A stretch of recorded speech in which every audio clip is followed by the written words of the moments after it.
السلام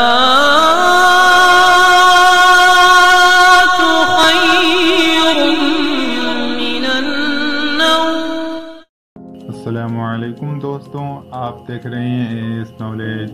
ناظرین اکرام، کیا کبھی آپ نے انٹرنیٹ استعمال کرتے ہوئے سوچا کہ چند بٹن دبانے پر معلومات کا سمندر کیسے ہمارے سامنے پلک جھپکتے موجود ہوتا ہے؟ آج اس ٹیکنالوجی کے دور میں انٹرنیٹ کی خدمات کو جھٹلایا نہیں جا سکتا۔ اس کی وجہ سے پوری دنیا ایک گلوبل ولیج بن گئی ہے۔ اب کوئی بھی جانکاری کسی بھی انسان کے دسترس سے دور نہیں۔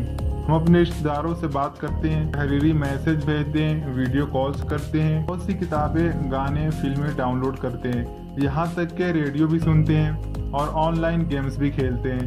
اس کے علاوہ چیزوں کی بکنگ بھی کرتے ہیں، اور یہ سب کچھ آج فنگر ٹپس پر دستیاب ہوتا ہے، جس کا واحد بہترین ذریعہ انٹرنیٹ ہے۔ اس ویڈیو میں ہم آپ کو انٹرنیٹ کی تاریخ کے بارے میں بھی بتائیں گے کہ یہ کس نے بنایا اور کہاں سے آیا۔ ناظرین، یہ ایک دلچسپ سوال ہے کہ انٹرنیٹ کہاں سے آیا اور کس نے بنایا۔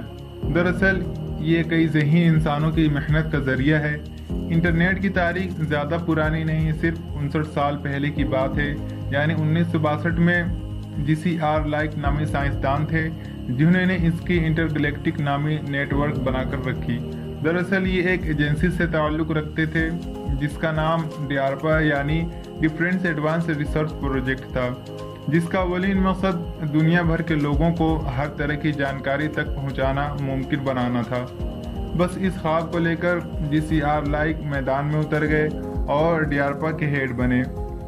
اس کے دونوں بیٹے وین کریپ اور اوپ کے، جنہوں نے 1974 میں انٹر گلیکٹک نیٹ ورک کا نام انٹرنیٹ رکھا اور GCR کے مشن کو آگے بڑھاتے ہوئے DCP ٹرانسمیشن کنٹرول پروٹوکول کا نظام انٹروڈیوس کروایا۔ اس کے بعد 1976 میں ڈاکٹر رابرٹ گلیف نے ایک تار ایجاد کیا جسے ایتھرنیٹ کویکسیکل کیبل کہتے ہیں۔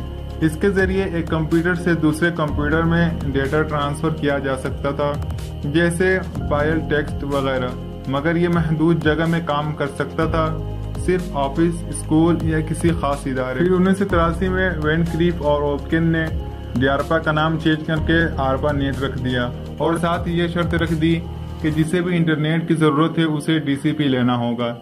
یہ ابھی شروعات تھی۔ ایک بار پھر GCR لائک کے دونوں بیٹے وین کریف اور اوپکن نے اہم قدم اٹھایا اور ایک کمپنی ISP کی بنیاد رکھی، یعنی انٹرنیٹ سروس پرووائڈر۔ اس کے دو فائدے ہوئے، ایک ان کے والد کا ڈریم پورا ہوا اور دوسرا اب برسوں کی محنت کاروبار میں بدلنے والی تھی، کیونکہ انٹرنیٹ کنیکشن اب گھر گھر جا سکتا تھا، بالکل ٹیلی فون کی وائر کی طرح۔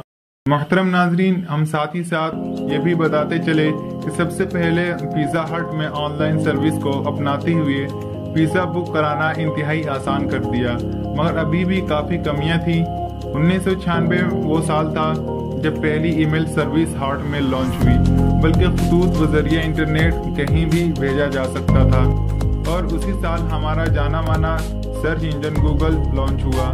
اسے بنانے کا سیرا اور سرچی برین کے ساتھ جاتا ہے۔ جیسے آواز بنا تار کے ایک جگہ سے دوسری جگہ جا سکتی ہے، تو ریڈیو میں کوئی ڈیٹا کیوں نہیں؟ اسی جد و جہد میں وائی فائی کا جنم ہوا، جسے موڈم پر بھی فرق پڑا۔ یہ ایک ایمسنگ میل تھا جو آج ہمارے لیے کافی کام آنے والی چیز ہے۔ اس کارنامے کو انجام دینے والے کا نام نیپسٹر ہے۔ اس کے بعد 2001 میں ویکیپیڈیا ویب سائٹ بنی، جسے ایجوکیشن کا کوئی بھی معاملہ حل کرنے کے لیے استعمال کیا جا سکتا تھا، مگر اب ایک نئے دور کا آغاز ہوا۔ 2003 کی آمد کے ساتھ انٹرنیٹ پر تفریح کا سامان بھی مہیا ہونے لگا۔